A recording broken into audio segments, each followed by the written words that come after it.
You fucking diverted my attention. Hey, this is Aaron Fink from Grapple City Rewind. If you like what you hear on this episode, give us a follow, leave us a review, cut a promo on us, anything goes.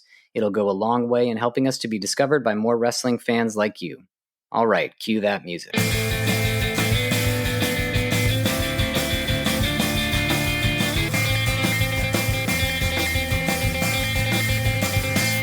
Hello and welcome to Grapple City Rewind, the show that takes you all the way back to the VHS era pay-per-views that shaped wrestling history and our warped little wrestling brains along the way. Today, we are rewinding to WWF In Your House, Over the Edge, 1998, where corporate conspiracies, destroyed cars, and stone cold chaos ruled the night. That night in Milwaukee, the show had biker twins, prosthetic legs being used as weapons, Vince McMahon cosplaying as a referee gigolo thing. So yeah, buckle up. But before we fire up the old rewind machine, let's take a quick look at the current product. I'm Bradley Palermo, by the way, here as always with Aaron Fink. And Aaron, I know you've watched a lot of wrestling this past week, and I have too. It's been a great weekend for wrestling. I believe they call that rewind machine a VCR, by the way. Oh, yeah, that's what it is. It's been a while since it was relevant, so we're losing the language here. I know, I was about to say tape machine. It kind of got combined. The old tape machine. Yeah, so you were at Double or Nothing this past weekend in Glendale, Arizona. I was watching. I had fun watching, but I want to hear more about your experience being in the crowd. You were in the sixth row, were you not? Second row. Second row. Second AEW pay-per-view in a row that I've been in the second row for. The price jumps up considerably when you sit in the front row versus the second row, although really, the girl sitting next to me talked her way into the first row and somehow just got bounced around the first row until she ended up in the one seat. I was like, you know what? That's just way too much to fight for. I was like, yeah, I could slap Shivani from where I was sitting. Like, I don't really need to be like any closer. Yeah, reasonable. I got into an argument with playful argument with MVP, which was cool. I saw you. You were making a ridiculous face in the Anarchy in the Arena match, and there you were. Did you go back and watch it to see yourself? I haven't watched it yet. I haven't bought it on pay-per-view or whatever, but it's like they're playing Let the Bodies Hit the Floor, Anarchy in the Arena, and there's Kenny Omega standing right next to me. I don't know what he was like singing that song. I was like, I'm not gonna fucking sing that song. So I just make like the dumbest face I can and stare at the camera while I'm texting you like a wink face or whatever. Yeah. Did you text me first like lol when that was happening? Yeah. I texted you just at how funny it was. I see. And that it just so happened that I texted you, and 5 seconds later, I saw you just going on the screen. It was great. I gotta say, was I pretty prominent on the screen? Like, it's pretty obvious. Oh yeah, dude, you're like, I mean, yeah, it was when Kenny was, having somebody sing, and you're just in the background making ridiculous, wide-eyed face. Yeah. So let's talk about the pay-per-view as a whole. I mean, right. Well, actually, you tell me. Did you have fun as a whole overall? Yeah. So I bought like a last minute ticket out there and or ticket to the show, and I just drove my ass out there. It was cool. I mean, it was super long. It was. The crowd was really enthusiastic before it even started. I mean, the amount of shouting, the amount of bullshit going on. Like, I don't know if the Los Angeles crowd, where I'm usually at, is like a little bit more reserved. They are. I mean, they are for music. They are for everything. But the Arizona crowd was a little more like getting into it. And I don't think they've had a AEW pay-per-view before. That's probably why. Phoenix hasn't? Or I don't think it was Glendale, right? Or is Glendale by Phoenix? Glendale's like a Phoenix thing, like a suburb. But I can't remember. I don't know. They might not have. My favorite match of the night was Okada and Speedball Mike Bailey.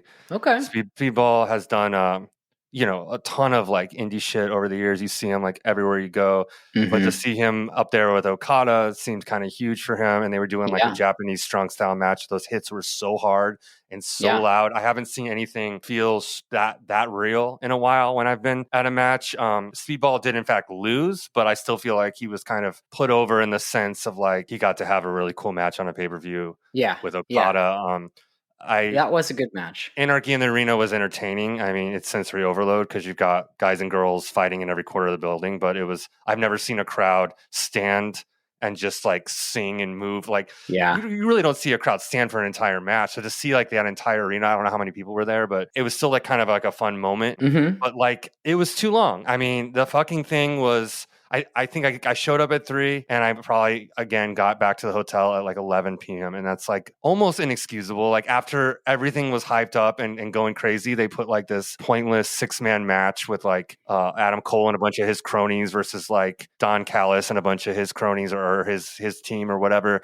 And I think I texted you at that point, like, are we seriously not to the main fucking event? By the time I got to the main event, you know, it was a great match, but like, you kind of don't care anymore. I was just sitting there shouting like CM Punk because I was like fucking like I don't know what's happening anymore. You know, it's Yeah, you've lost all sense of time and space. You know, the discourse whenever AEW has a pay-per-view, there's always a very similar discourse online. Everyone's really happy with it, but they also do say that it feels a bit long.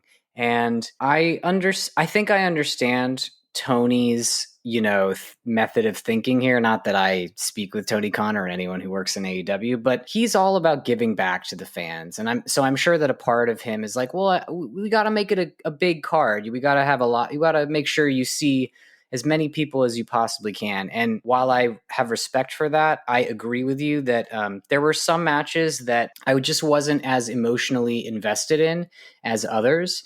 Despite Okada and Speedball being a really good match, I just didn't care because I knew Okada wasn't going to lose to Mike Bailey. right. It was a great match. I'm not taking anything away from them, but I wasn't emotionally invested in it. The only match that I really was emotionally invested in was probably the main event. And as you said, by that point, I was tired and I was I'm on the West Coast and I'm just like, oh my God, I've seen 4 hours straight of wrestling. So I actually didn't watch the main event Sunday night. I watched it Monday morning. And in the light of day, that was a fucking awesome match. Like one of the best AEW matches maybe I've ever seen. It was so interesting. It was such a struggle. It was very long, but like the psychology of the match, I think was flawless. And you were there, so you probably noticed that by the end of it, the crowd had turned from being almost 90% on Ospreay's side to maybe being like 60-40 in favor of Hangman. I feel like Hangman won over the crowd because he fought so hard. And it just like we got to see Hangman become the Hangman that we remembered, like while this match was happening. Yeah, it was really cool. It's always so in an arena with thousands of people. It's interesting, like what comes through and what doesn't. Because from where I was sitting, it seemed like there were some people like "Come on, Will" and stuff, but it felt to me. I mean, it crossed my mind that it felt less split than I thought. Mm-hmm. That it felt like a Hangman crowd, not so much an Ospreay crowd. And I was like, I'm trying to think of reasons. I was like, oh, is he from Arizona? Does he relate to Arizonans? Like, is he like because they're both baby faces? Yeah, well, so I don't know if you watched Dynamite last week. I didn't, but I watched. They had a promo. They had a promo. Yeah, did you watch? Yeah, that? I saw that. Yeah. Okay, yeah. So I think that probably helped. We as fans walking into it were sort of like asking the question: Is Hangman going to step up? Is he going to be the Hangman that we remember from 2022?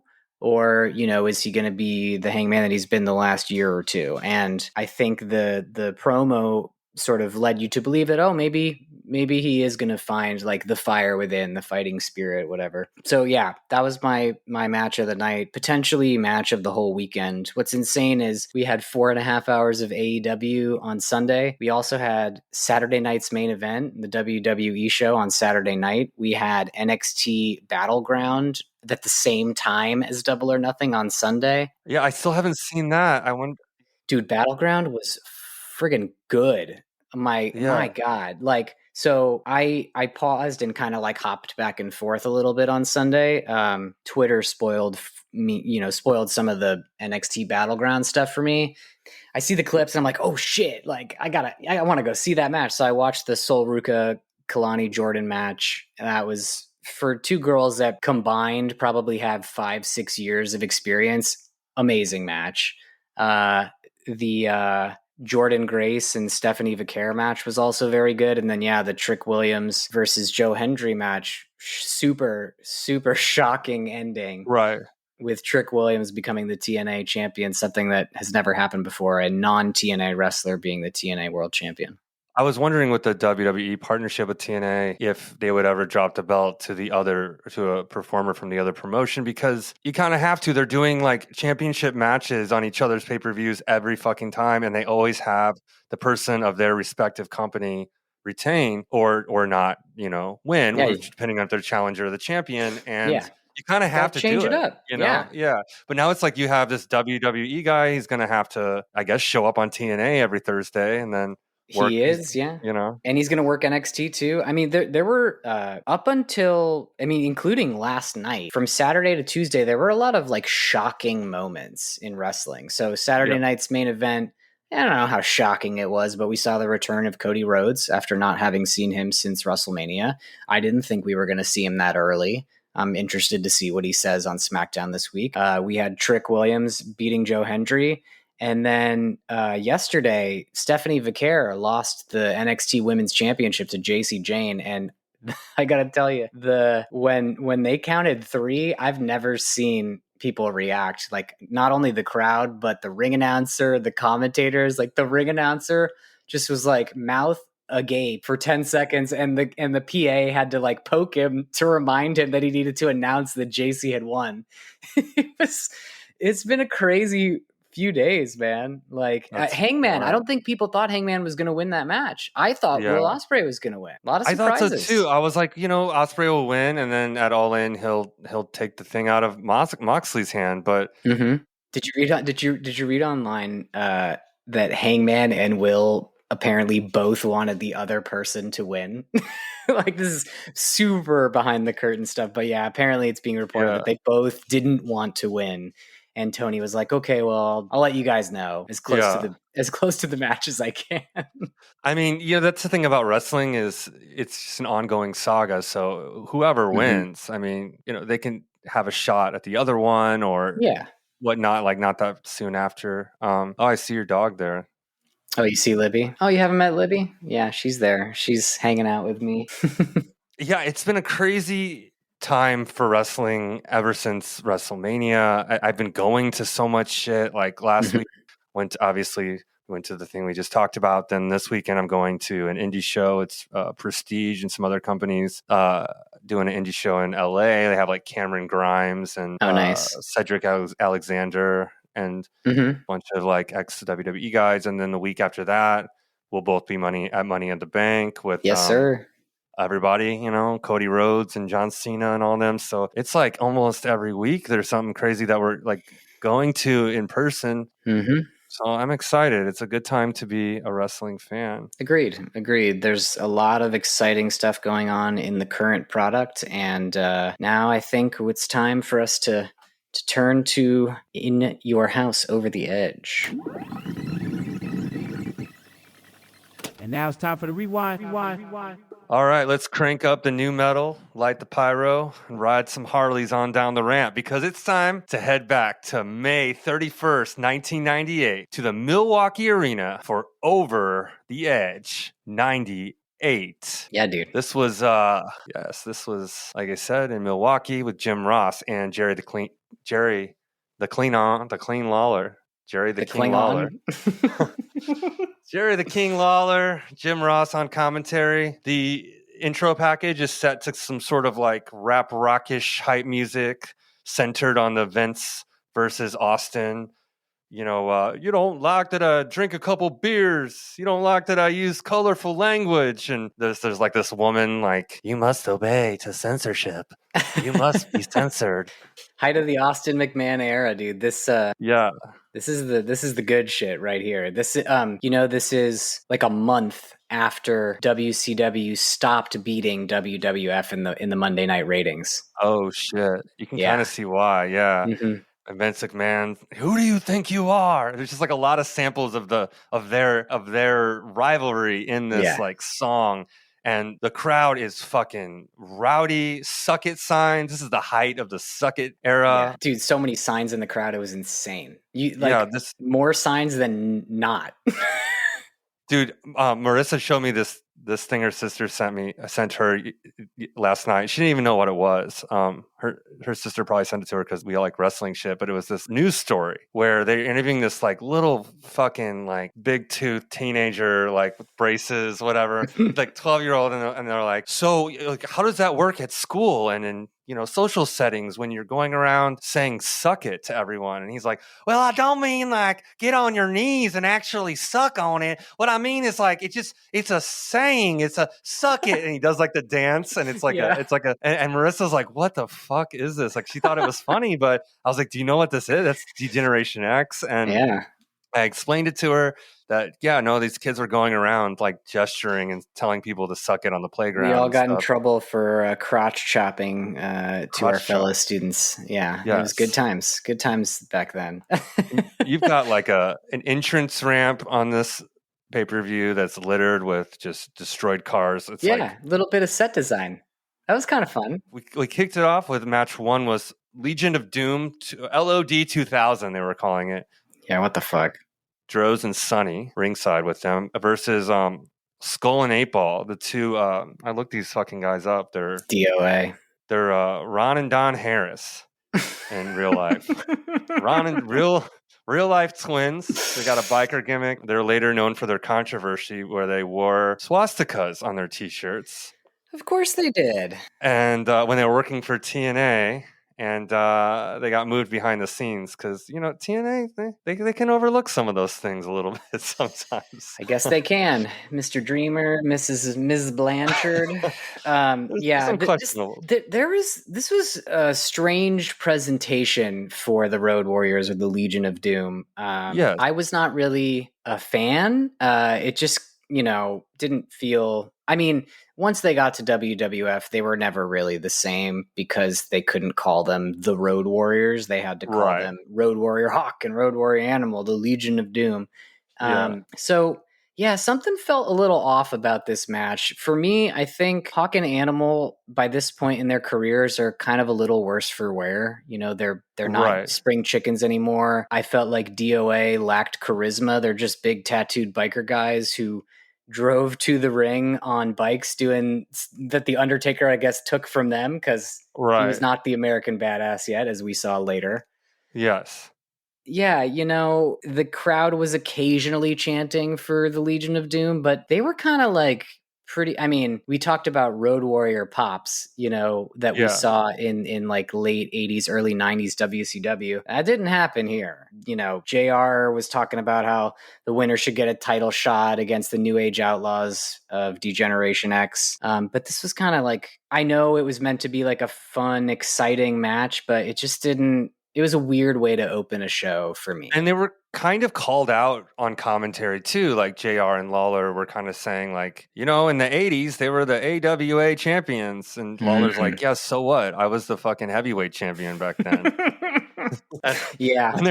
And he was like, they would like to be restored to their former glory. And Jerry Lawler's kind of basically more or less, good luck with that, And I was like, you don't have to call it out. And they're like, you don't even call them Legion of Doom. They're LOD 2000. Like, right. I don't know. It's just kind of because they were such a big fucking deal in the 80s. It's kind of sad to see them towards the end.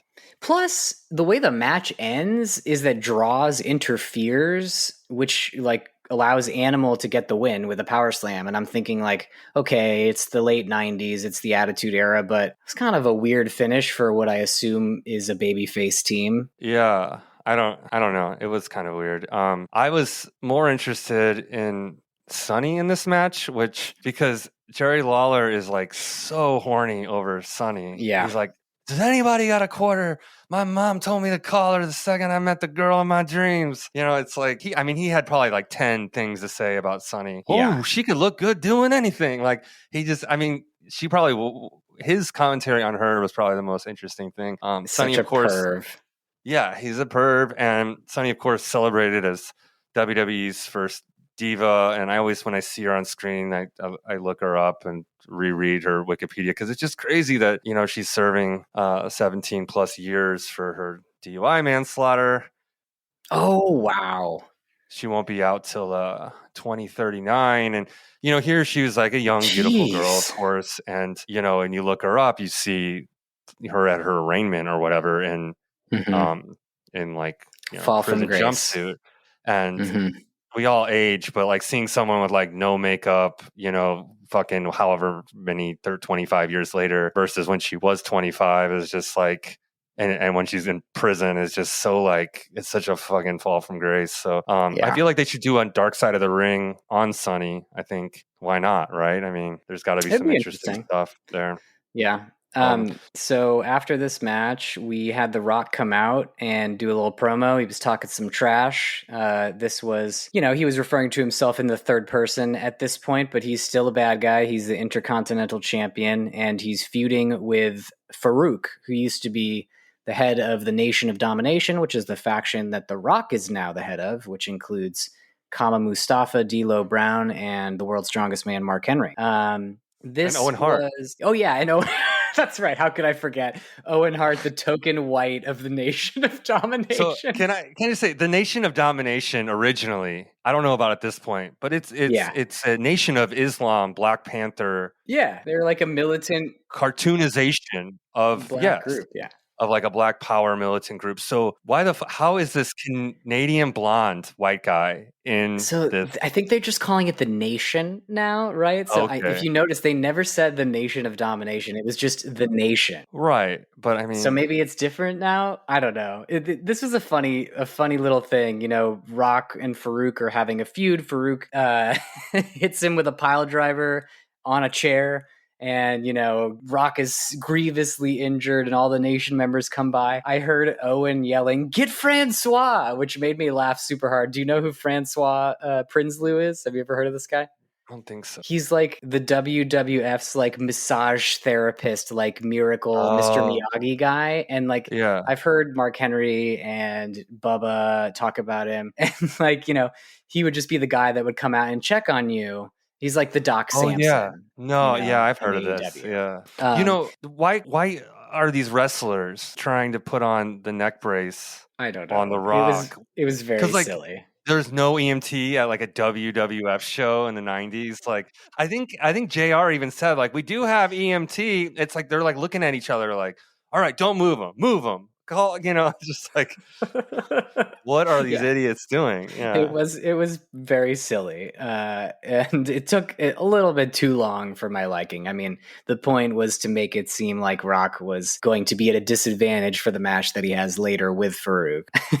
And then we get into Jeff Jarrett with Tennessee Lee versus Steve Blackman. I feel like Blackman's been on everything we've watched lately, huh? Just the last two things, I think. It's like the third one in a row, maybe? No? Is it the third one? It could be. He was definitely in the last one, and maybe it's just two in a row, but, Yeah, who knows? Maybe I just watched this twice and counted it. So Jeff Jarrett struts to the ring. Jeff Jarrett is like a country singer. They call him a young man. He's 30 at this point. Yeah.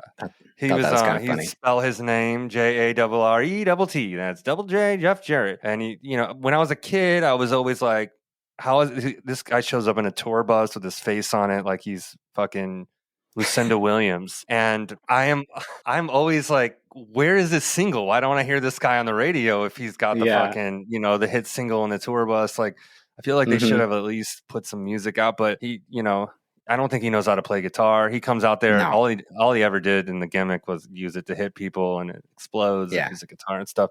He has some nice pyro.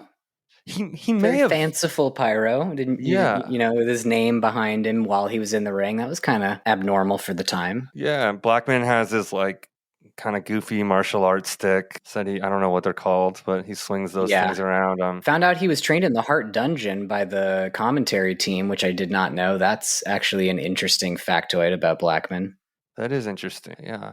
On this match, I didn't have like a ton of notable moments that I wrote down, but Jerry Lawler kept being like, this is like an old country song the whole time, like using these country song lyrics, he said, to describe things. Jerry Lawler, obviously worked as a wrestler in Memphis, and so did Jeff Jarrett because his dad like owned the promotion down there, right? Yeah, Jerry Jarrett, correct.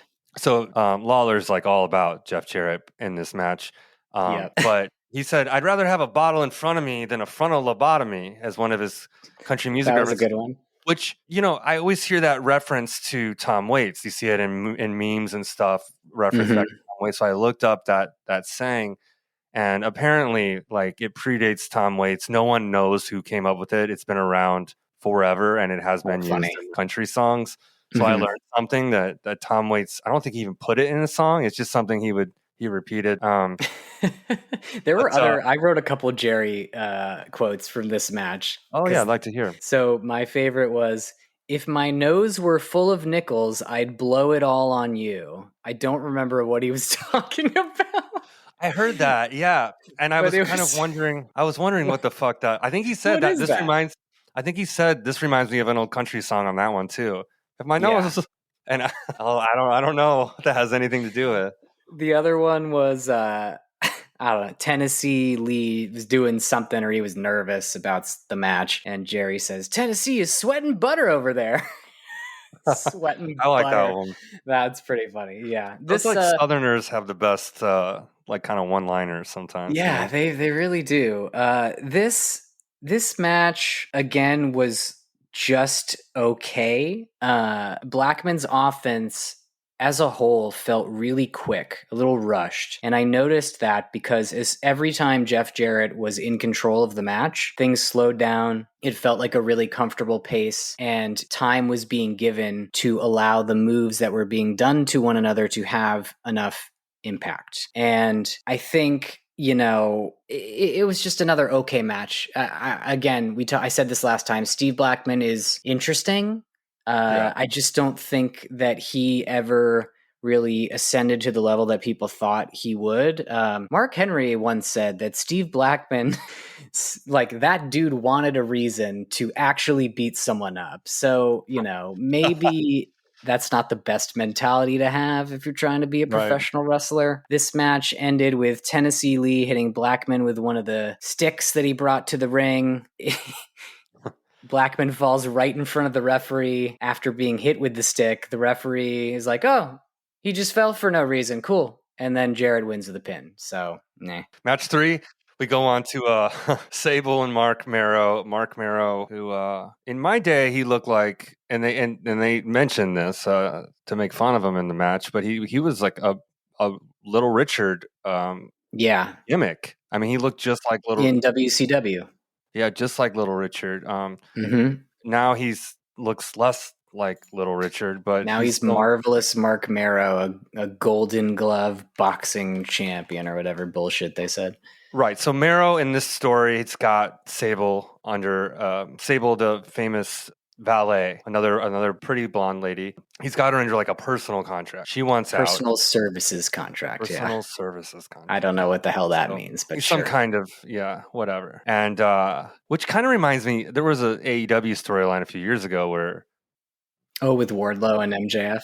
Wardlow was under MJF as sort of a, I don't know, whatever. So they do this sort of thing in wrestling, and she wants out, and he's like, "We'll find a guy to beat me, and you can get out." Well, she comes out to announce, I guess, who she's going to have beat Mark Marrow, and she tells Mark, "You know what? I don't need men fighting my battles for me. I'm going to do it myself." Now, if she loses, she has to leave WWF forever. If she wins, she can be released from her contract with Marrow. So now you have this woman, Sable, in her like Everlast boxing sort of shorts and like this tiny like top or whatever. And it's the 90s. It's like, imagine Pamela Anderson versus Little Richard here, I guess, with muscles. And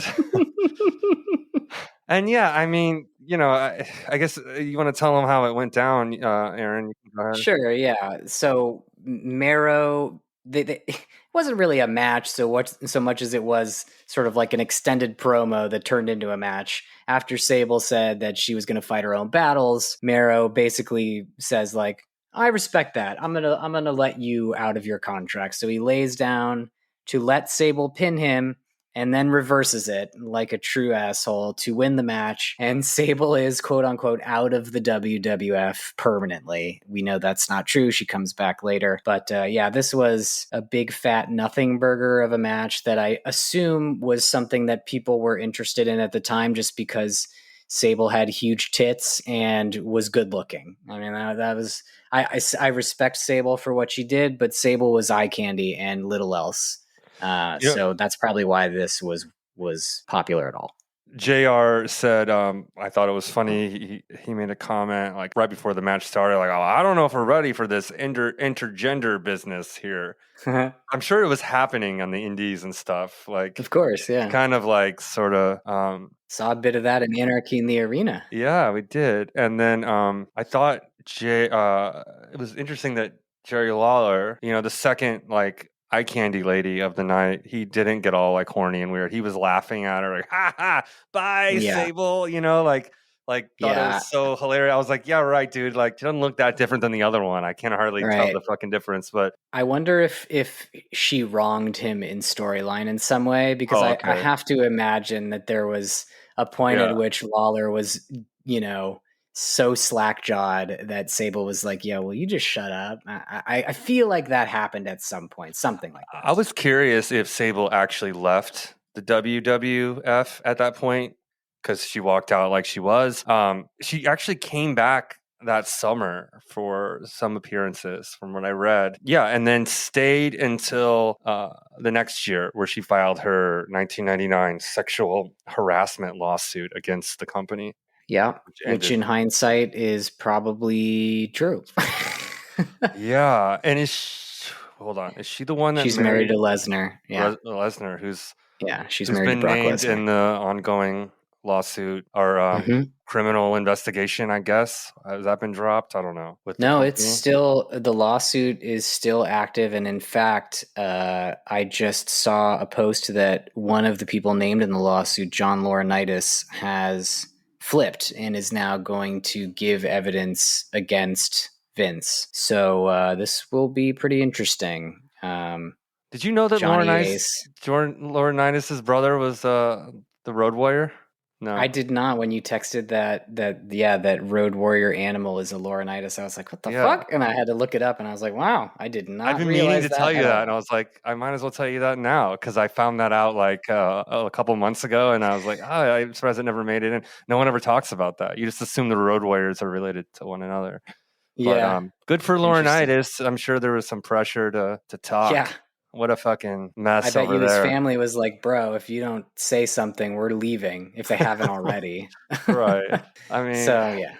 It's weird because, I mean, from whatever ends up happening with that, for better or worse, probably worse, Vince McMahon is forever tied into all of this shit, wrestling history. Yeah, I was watching this with my wife, who, is sort of a wrestling fan by association because she's married to me. And I was like talking to her about like, people really, really loved this time of wrestling. It was arguably the time that people look back on with the most fondness.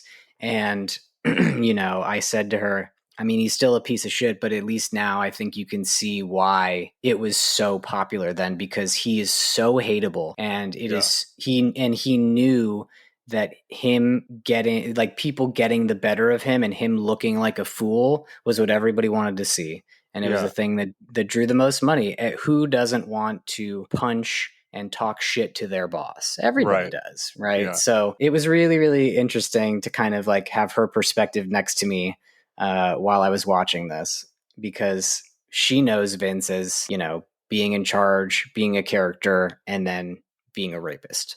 Right. So there's, it's a weird thing to be a wrestling fan from the 90s to now, because I feel like I almost compartmentalize Vince McMahon. Like, did you watch the Vince Netflix thing? Yeah, of course. Do you remember how the whole premise of that was like, that's the character? Yeah, what's fucked up about that is that's how I deal with it in my head. That's how I compartmentalize it. When in reality, I shouldn't be acknowledging anything that he did as being good, because he is, if the allegations of this lawsuit are true, Vince McMahon is an irredeemable human being in my mind. Right. I think wrestling, a lot of entertainment is just riddled with like fucked up, power hungry, abusive dudes. Very true. And it's why some things I continue to view or watch or think about fondly, but not other things. I don't know like where exactly, when I can separate, when I can't separate. It's like, I think, Michael Jackson's early records, Thriller is like some of the best music ever made in the world. I attribute a lot of that to Quincy Jones, but certainly a lot of that to Michael Jackson. When I hear it now, I think about like child abuse, and I don't want to it doesn't make me happy anymore. And like when I see Woody Allen, I think, you fuck your daughter. You married your daughter. Like, I don't want to see him. And those are great films. Like, it used to be like, if you're bored, you're like, well, I can always put on an old Woody Allen thing. Like, this is going to be cool. But like wrestling, I don't know. Maybe it's because because he's an evil character, and because there's so many other people involved. Like, it doesn't put me off to the point where I can't like enjoy wrestling, but I can't enjoy. I can watch Ric Flair, but I don't like Tommy Dreamer when he talks about Ric Flair. So who fucking knows, dude? I mean, it's confusing, right? Fandom is strange. Fandom is strange, and why we make the choices that we do to like or dislike at any given point don't necessarily have a rhyme or reason, because it's our personal preference, right? I felt the same way with the Michael Jackson music for a while after watching whatever that Finding Never or Something Neverland, whatever that show was. Right. And then, I feel like I heard it on the radio a couple weeks ago and I didn't turn it off. I enjoyed it. So I think there's a world in which where the two things can coexist. I think it's very difficult to separate the human being from their art, but it's tough. I mean, I really had a great time watching this pay-per-view, and yet, you see Vince McMahon playing a prominent role and being an asshole. And I'm reminded of the fact that he is in real life a tremendous asshole. Right. Somebody who helped a lot of people, broke barriers, and like turned a small company into $1 billion company. You can't deny that those things happened, but the way that he did it and the way that he treated people on the way, maybe some would say that was a requirement to get to the place that he got, but I would argue that that's just not how you treat human beings. And maybe that means I'm not meant to be a billionaire, but so be it. Yeah, I don't know if I'm really meant to be a billionaire, but that's a whole nother topic. Let's go on to the next match. This was an interesting, strange one. It was more Japanese wrestlers, Kai and Tai, which was a tag team, versus Taka Michinoku, the person that we've seen a few times now, and John Bradshaw Layfield. So this was a weird pairing.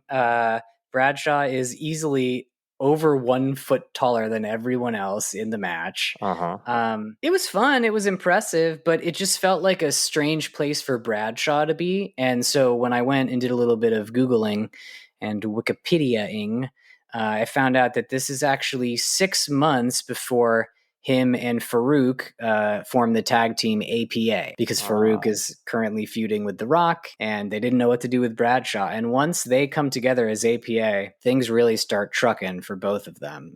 They do that corporate ministry thing that we saw in No Mercy, and I'm pretty sure they go on and like win the tag championships a couple times. So most of the match was between the Japanese wrestlers here. It was fun. Bradshaw got the hot tag, but unfortunately, the heels, Kai and Tai, won with some tomfoolery. What did you think of this one?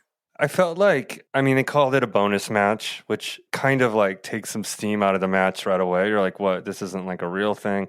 But it felt to me like Kai and Tai were there or working nearby, and they needed Bradshaw on the thing. And Michinoku was like, I got some guys. I don't fucking know. These, like, I'm not going to try to pronounce their names.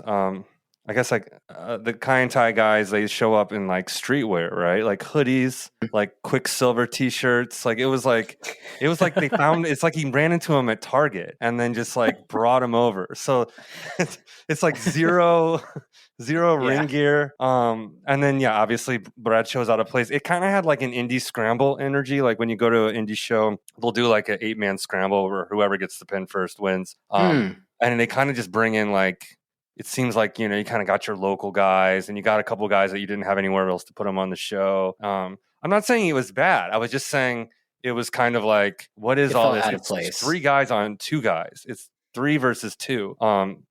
handicap Oh, that's right. match. It was 3 on Yeah. 2. Yeah. Yeah. Okay. Yeah. This So, was. so I don't understand.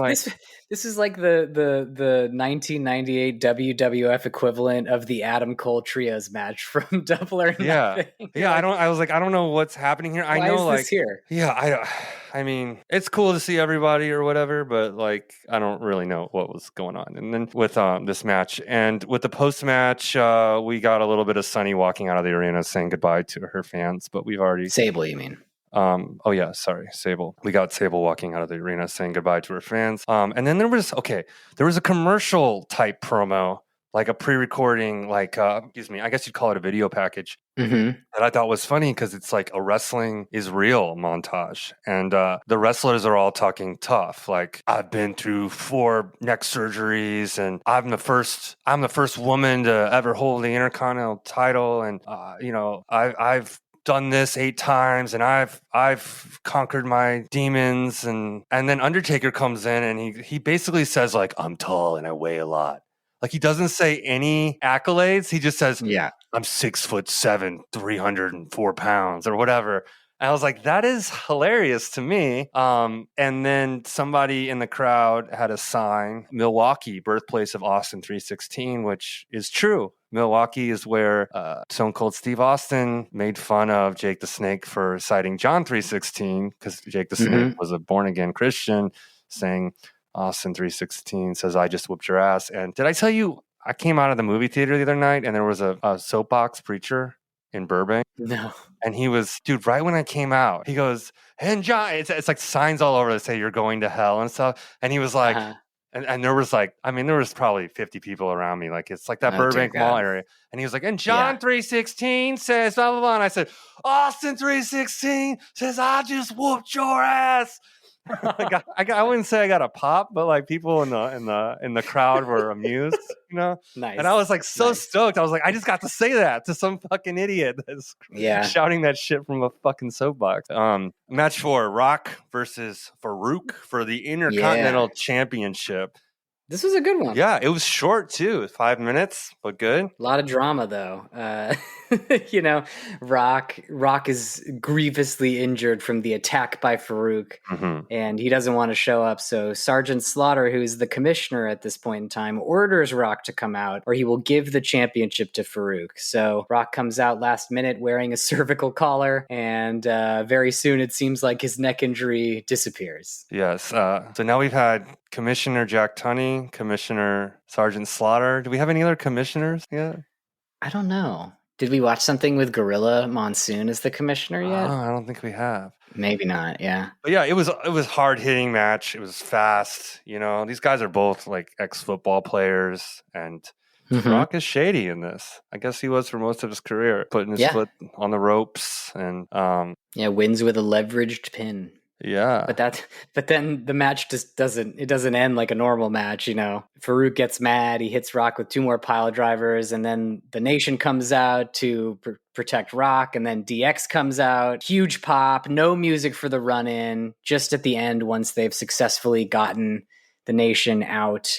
Really showing how popular DX was at this point. Because, you think about the WWE now, 9 times out of 10 when there's a run-in, when somebody is coming from backstage to the ring to attack or save someone, we hear their theme music. And you didn't have that happen here, and arguably had a larger crowd reaction than you get when you hear someone's music for a run. Yeah, the reactions are, unparalleled with any other, the old stuff we watch or today. It's like crowds are just electric. Bananas.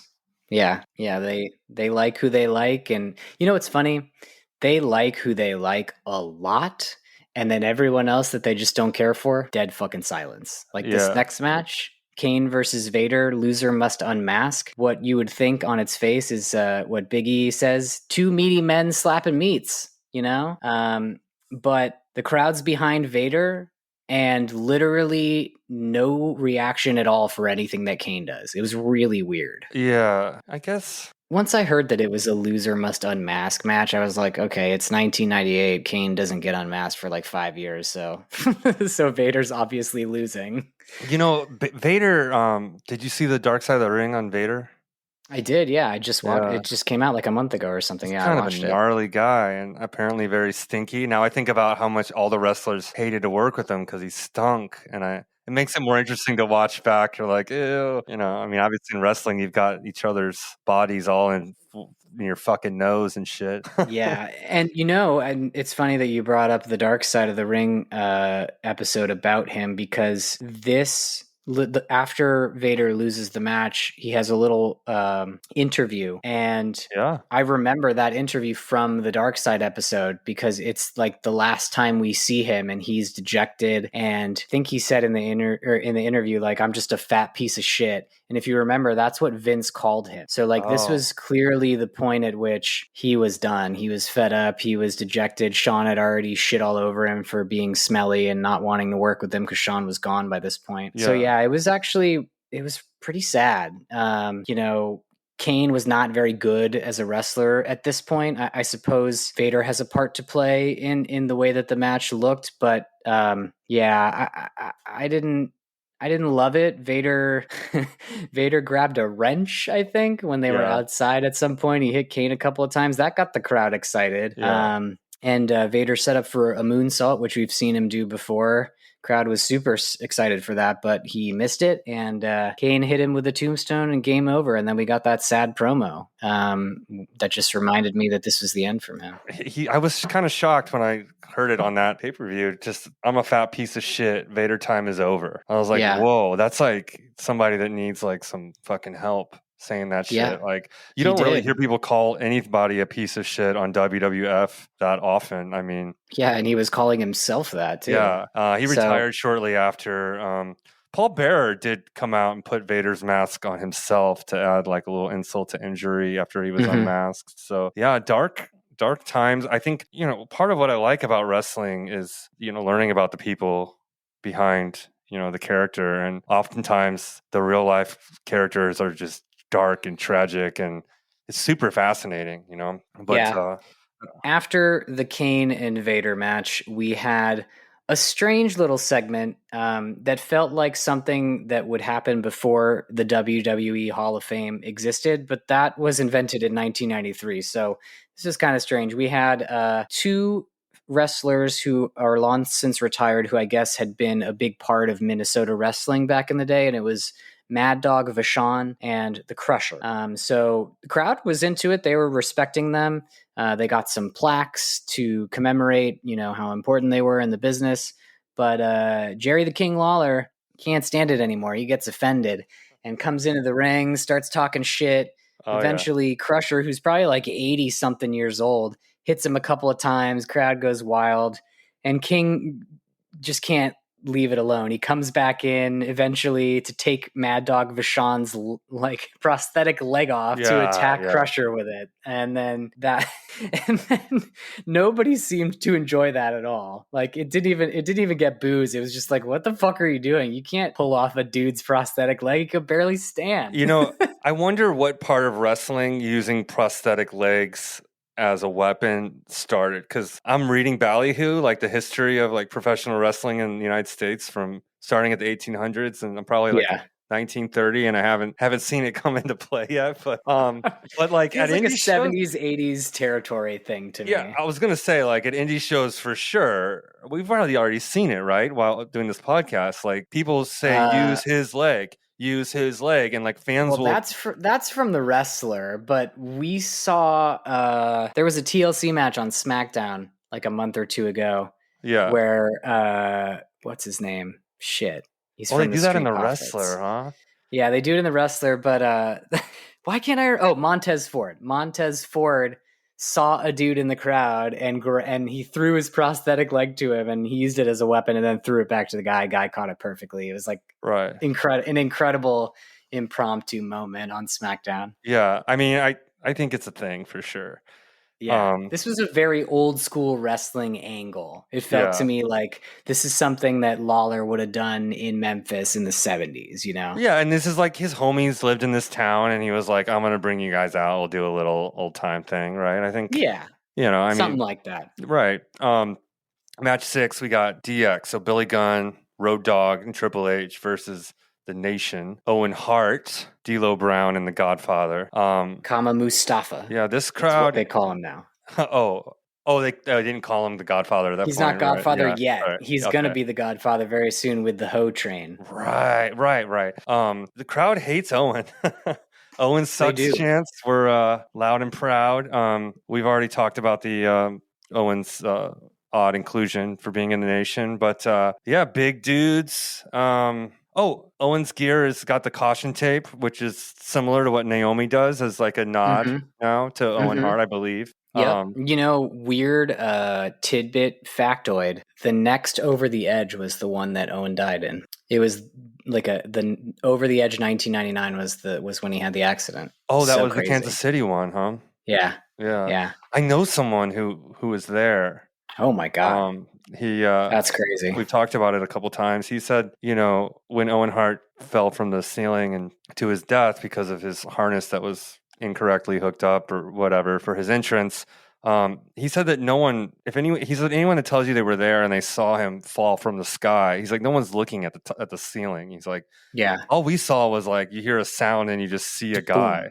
He's like, the whole thing was just like, there's a guy on the, and it's like, you didn't really know it was Owen Hart. It was just, the whole thing was just like super confusing. Yeah. And obviously, like he said that they didn't really know until afterwards, that it was a death, that he fell to his death. It was, but yeah, that's interesting to every once in a blue moon. I when I run into that guy, oh yeah, you were fucking there. Like, what the hell? Crazy. Was this match of the night?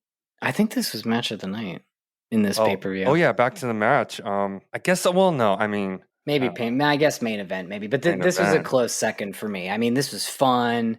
It was fast-paced. Everything looks good. Everyone's doing their best work. DX are super confident in everything that they're doing, how over all of their stuff is. Like, you remember Road Dogg was about to do a leg drop and did like a little dance, and the crowd like popped for the dance and not for the leg drop, Yeah, these guys, no, for sure. It's like they all look like fucking superheroes. They're all like big dudes. They're all over. It's like, it's the kind of pro wrestling that I like. I mean, I know I say and you don't like 6-man tags. I don't like 6-man tags, but these are like good 6-man tags. These are like the kind of fucking wrestlers and the kind of wrestling that like, like good old fucking American wrestling, like that's what it is. And there's a cool like spike pile driver on D'Lo I like, where the DX, like one guy's got him in pile driver position, the other dude's on the top rope, and I mean, there was cool shit happening.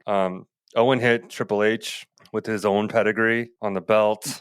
Yep. I don't know. It was like a lot of cool shit. I mean, the Nation ultimately prevailed in this, but it was like damn near 20 minutes of fun shit. Yeah, I mean, it was very fun to watch because all of these guys have an explosive quality to their moves. They moved with such urgency and intensity and intention. There was not a single point in this match where I feel like somebody was not confident in what they were doing. And I kind of felt like, sure, there was when it comes to putting a match together, I feel like something like this, sure, they had an overarching plan, of like, we have control for a little while, you have control for a little while, Owen gets the pin, pedigree on the belt, blah, blah, blah.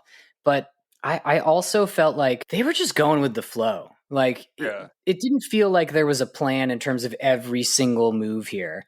This felt like the kind of match that the guys, the wrestlers always talk about, calling it in the ring, just going with the flow. It's not that we heard them calling spots, but like there was never a point in time where I felt like whoever was receiving punishment was not open to and ready to receive it, and that the person giving it wasn't ready to make it look really good. It was just like, honestly, I think it was as close to a perfect 6-man tag as I've ever seen. I think that's so, I mean, I don't know how it works from the wrestler's perspective, but it's so fascinating to me to see people when it looks like they're really hurting each other, and they're not hurting each other, and that it's not planned out every single move, working quickly and functioning with each other without language. Like it's like, as a musician, sometimes I can go into a recording session with like someone I worked with a lot, and we start making music, and with very few words, we kind of know like, okay, now we're going to go here, now we're going to go there. And that feels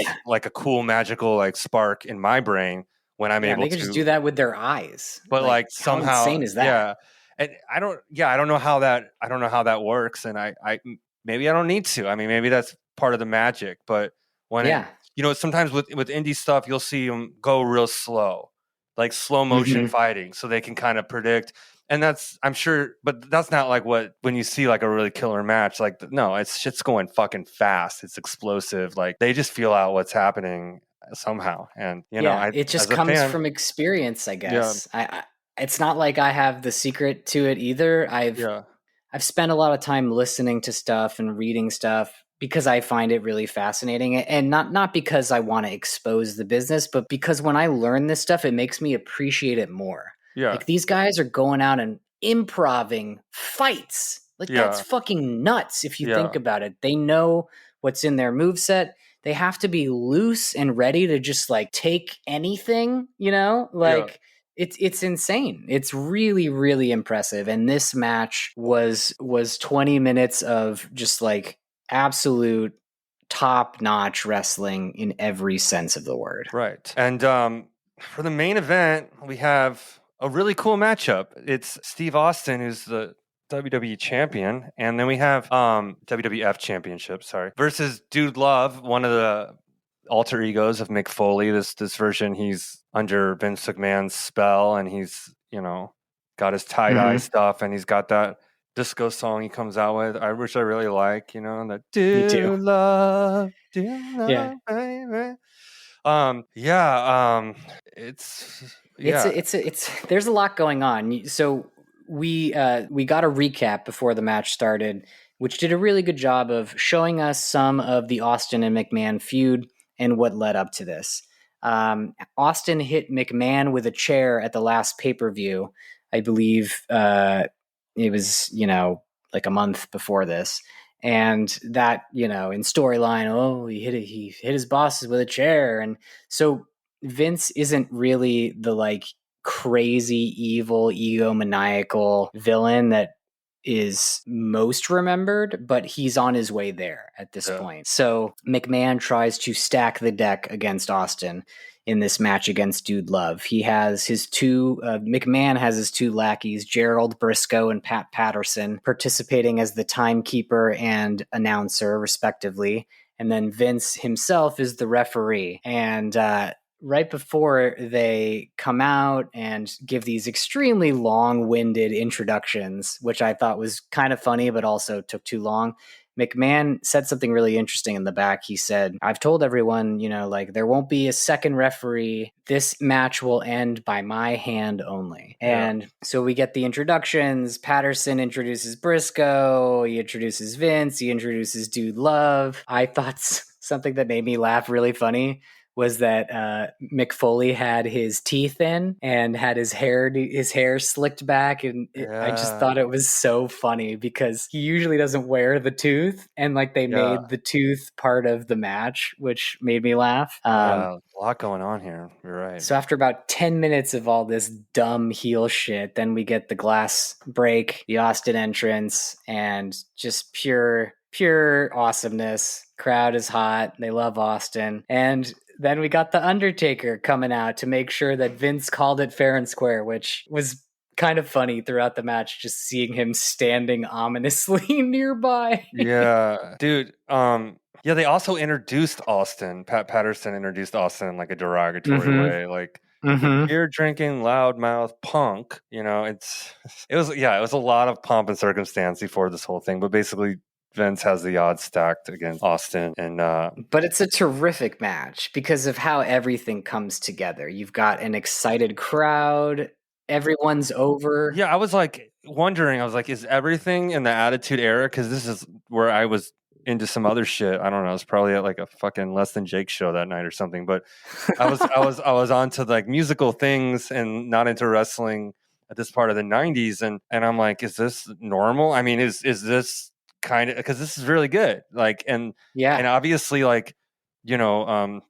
Foley and Steve Austin are not normal. They're like two of the most special wrestlers of our lifetime, and they're fighting each other. I don't know if they do all the time or is this just a few times? Is this the level that the Attitude Era is always operating at, or is this just I like think it happens yeah. more often than not. I would Mhm. say, like, this was probably above average for like a pay-per-view main event. But the thing is, when you had Austin and McMahon, it just was gold no matter what. I mean, this is Yeah. what everybody came to see. The crowd was super raucous. Epic. And it's like you Yeah. said. I mean, these guys are over. They're eliciting reactions from the crowd. That's Yeah. all you can really ask. Were they shouting? Oh, go ahead. Were they shouting Vince is gay at Vince? Dude, I thought that's what they were shouting too, but I couldn't make it out. Well, they were like, I think it was Vince is gay. Vince, I mean, Vince comes out in he's cut off jacked. referee He's shirt. wearing cut off referee shirt, but he's jacked. But his pants are like 90% of him. Like they're up to like his belly button. Like it's and he walks kind of bow legged, and he kind of he does have kind of like a, like I said, like a gigolo, like Village People vibe. He's got like wristbands that are like striped like a referee. Like he's looks super awkward. And in the 90s, if you wanted to make fun of someone, you do it in like a homophobic way, because that was for some reason okay. Like, I'm not supportive of it, but like in the 90s, like gay was kind of just like you're a fucking nerd or something. It was like it wasn't. People started using it in place of other words, right? It like it was a stupid time, but he did look pretty silly. I mean, his hair was a little different from like just a few months later. His face and his facial reactions were different than like when he really became the evil Mr. McMahon, it was just kind of he was begging to be laughed at. And I think that the crowd was like, yeah, sure. I think another reason why this all worked so well is because of how the match escalates. Right. So it starts off as a normal match. And then when things start to not go the way that Vince had hoped they would, meaning when it becomes clear that maybe Dude Love McFoley is not going to win this match, Vince walks up to the announcer, his friend Pat Patterson, and reminds him to tell the crowd that this is a no disqualification match. It was not a no disqualification match when the bell rang. So this happens another time. I think they make it a Falls Count Anywhere match after a few more minutes. But like everything Austin is doing is getting cheers. The odds are just getting stacked against him more and more. Vince keeps moving the goalpost. Yeah. Yeah. And I wrote excellent in all caps. And the ending to that match was excellent. Holy shit. And you made me think that I've heard a lot of people, a lot of former wrestlers say that Pat Patterson was the best at coming up with finishes to a match. Oh. And this to me very much felt like a Pat Patterson finish. So the way that it ends, if I remember, I don't remember exactly, but I do remember like the key moment.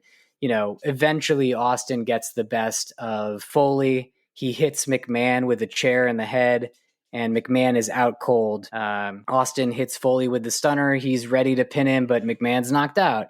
So he can't get the pin. And and then what does Austin do? He pins Foley. He grabs McMahon's hand and he counts the 1, 2, 3.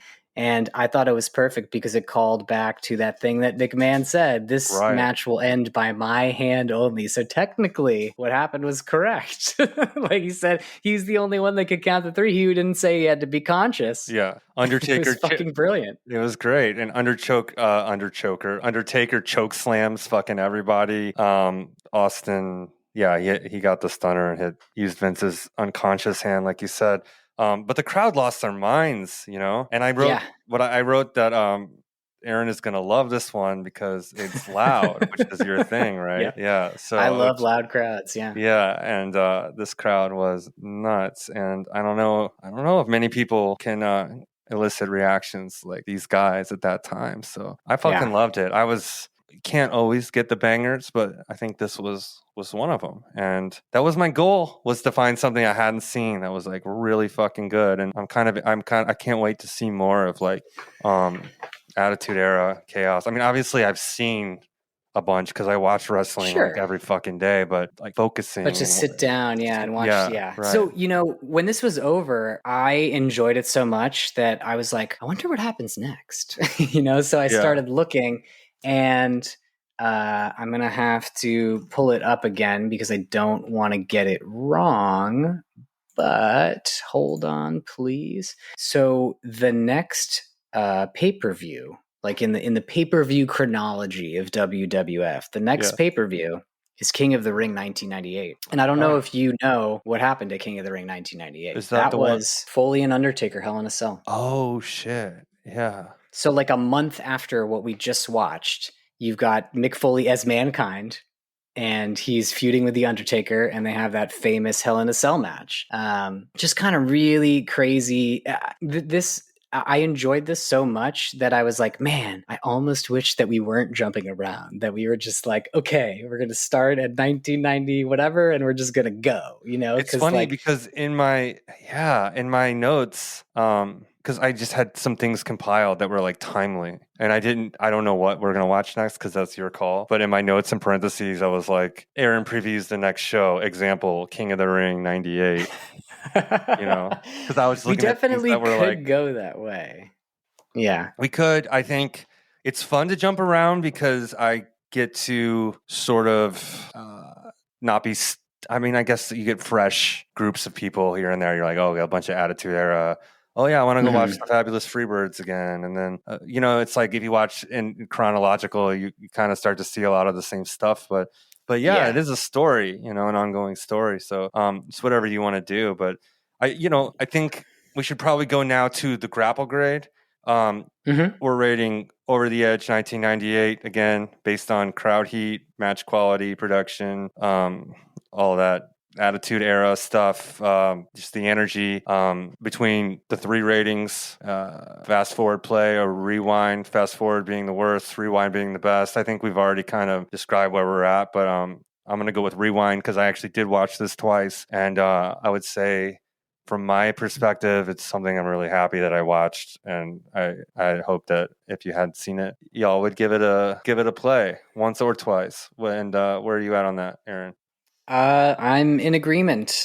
I'm sure that it's probably not as exciting that we always agree, but I think that means that we try to be as objective as we can. This is a rewind for sure. This is, as I mentioned earlier in the episode, this is just a few weeks after WWF finally reclaimed the number one spot in the ratings of the Monday Night Wars.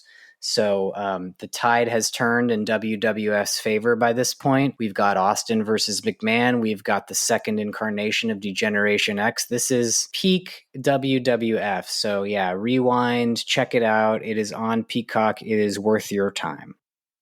Emails?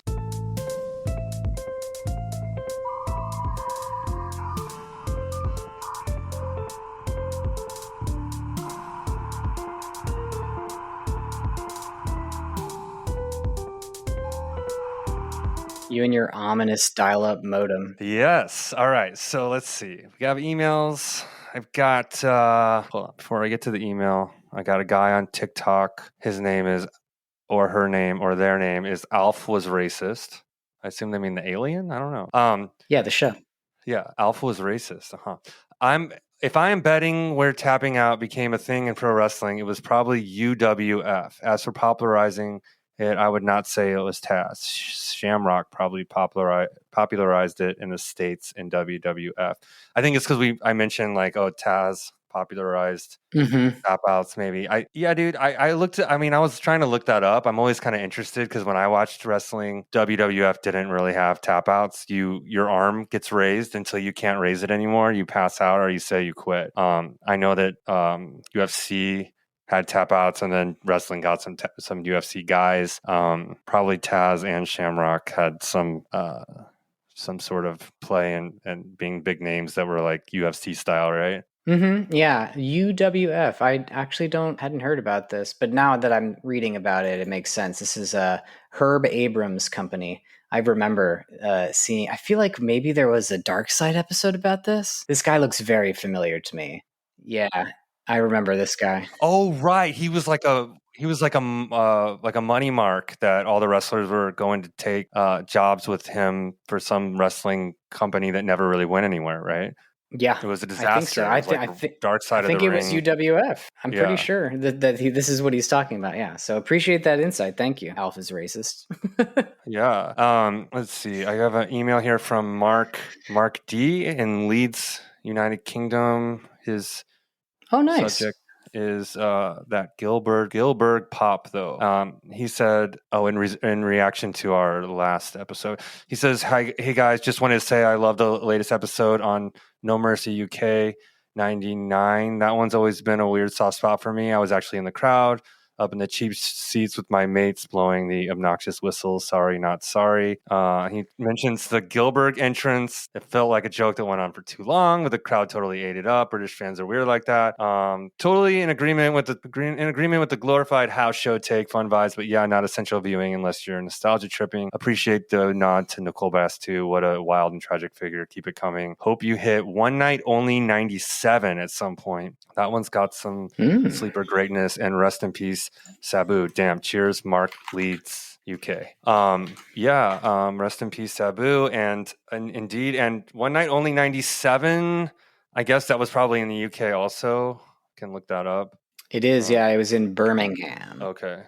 Undertaker versus Bret Hart for the WWF Championship. That's a decent main event. Good. Yeah, and 97's an era I'd be interested in.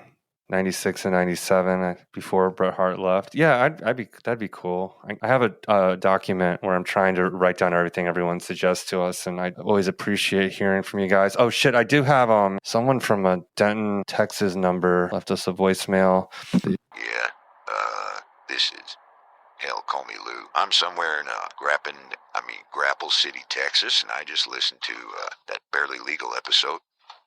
And boys, it hit like a damn hangover wrapped in barbed wire. I remember ECW. I remember the smell of cheap beer, sweat, and regret in a bingo hall somewhere off the freeway. You could feel the blood in the air like static. And Sandman, that bastard was a poet with a kendo stick. You said it right. It wasn't about moves. It was about madness, controlled chaos. A ballet of broken dreams and broken light tubes. Anyway, good show. All right, Lou from Texas. You're very poetic with the voicemails. Yeah, thank you, Lou. Maybe he was actually at an Was the ECW in bingo halls?